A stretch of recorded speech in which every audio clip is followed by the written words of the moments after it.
제시고. 네, 제시고의 제인우입니다. 마찬가지로 KCRC 로스팅 챔피언 김민호 로스터와 함께하고 있는데, 우리가 지금 1부, 2부 전부 다 어떤 맛있는 커피 한 잔을 위해서 그 맛있는 커피 한 잔이 계속 유지되는 방법을 계속 달려왔던 것 같아요. 네, 맞아요. 그래서 QC에 대한 거를 이야기하려고 하는데, 좀 로스팅 QC에 대한 거를 먼저 한번 소개를 해볼까요? 우리가 모두 다 알다시피 커핑이라는 작업을 통해서 QC를 해야 됩니다. 커핑 방법은 굉장히 규격화되어 있고 변수를 가장 적용하지 않은 방법이기 때문에, 저는 지금 13g의 커피를 사용해서 물 온도는 대략 한 93에서 95도 정도의 그 정도를 사용하고 있고, QC를 볼 때 EK43을 가지고 있거든요. 구형 모델이에요. 그래서 대략 한 7.8 정도 분쇄를 하고 있습니다. 신형 기준으로는 한 9.5? 근데 딱 하나 지키는 거 있어요. 무조건 9분 이후에 스푼을 떠요. 그 이유는 9분 이후부터는 커피가 더 이상 추출되지 않는데요.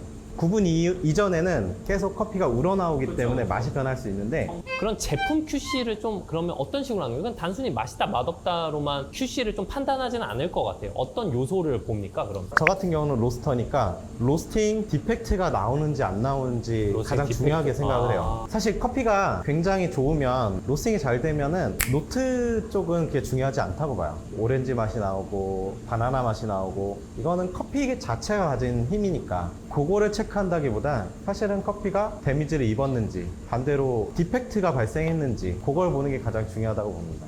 로스팅 디펙트에는 세 가지가 있어요. 세 가지. 첫 번째로 언더 디벨롭, 두 번째로 오버 디펙트, 세 번째로 베이크드. 저희가 QC 볼 때 이런 디펙트들이 감지가 되는지 보는 게 가장 중요하다고 봐요. 저는 좀 언더 디벨롭에 굉장히 예민한 로스터인데, 언더 디벨롭 같은 경우는 첫 번째로 산미가 너무 찌르게 표현되고 스윗니스가 강도가 굉장히 낮고, 여기까진 괜찮아요. 근데 결정적으로 굉장히 떫은 맛, 우리가 이제 떫은 맛 중에서도 써서 떫은 게 있고 셔서 떫은 게 있고 덜 익어서 떫은 게 있고, 그리고 오버 디벨롭 같은 경우는 아무래도 이제 탄 쪽 계열이기 때문에 탄 맛을 동반한 떫은 맛, 그리고 노트들이 굉장히 구워져서 오히려 되게 스모키하고 가죽향이 나고, 또 심하면 약품 향이 나고, 이런 계열들의 커피가 감지되면 저는 오버 디벨롭으로 분류를 합니다. 뭔가 과하게 익혀졌을 때 나올 수 있는 그런 네. 노트나 느낌들, 그리고 마지막 베이크드는 좀 어떤 맛이 감지가 되나요? 보통 이제 책에서는 빵 구운내라고 표현을 해요. 구수하게 느껴지긴 하지만 인텐스가 굉장히 낮고, 이 커피가 가진 다양한 노트들이 명확하게 선명하게 표현되지 않았을 때, 예가체프, 뭐 이런 에티오피아 계열의 커피들을 기대할 때 꽃향이라든지 이런 향들을 기대를 하잖아요. 그런 향들이 거의 느껴지지 않고 그냥 커피, 그냥 커피네? 이렇게 표현되면 베이크드라고 볼 수 있어요.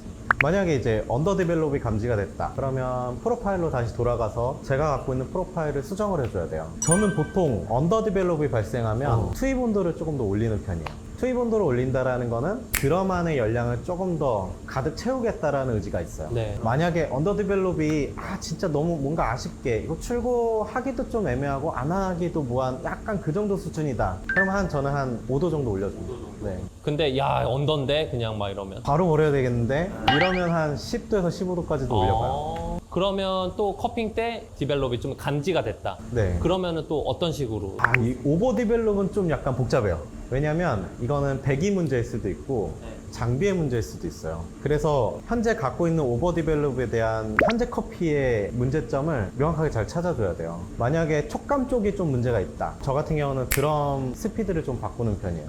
근데 만약에 노트 쪽에 좀 문제가 있다, 그러면은 배기를 좀 더 열어준다든지, 아니면 로스팅 시간을 더 단축한다든지, 좀 경우의 수가 몇 가지 있어요. 사실 좀 안 익는 데에서 노멀한 수준으로 가는 건 조금 저는 쉽다고 생각하는데, 네. 탄 거에서 노멀한 수준으로 넘어오는 거는 경우의 수가 너무 많아요. 아마 대부분 한계 감지가 돼서 뭐 열량을 줄인다든지, 아니면 로스팅 시간을 열량을 짧게. 줄여 길게 가져간다든지, 뭐 이런 네. 식으로 어쨌든 데미지를 안 줘야지라는 개념을 가지고서 접근하면 실패할 가능성이 굉장히 많아요. 물론 실패를 통해서 성공으로 만들어가는 거겠지만 그 과정이 좀 약간 많은 편이에요. 베이크드 같은 경우는 저는 배기 조절의 실패라고 생각해요. 그러니까 배기가 너무 많이 열리거나 뭐 열량이 너무 부족할 수도 있고, 네, 여러 가지 이유가 있겠죠. 우선은 저는 배기 문제라고 생각해요. 베이크드가 감지됐을 때는 배기를 조금 더 닫아주는 쪽으로. 근데 물론 이거는 제 경험 안에서 나온 거고,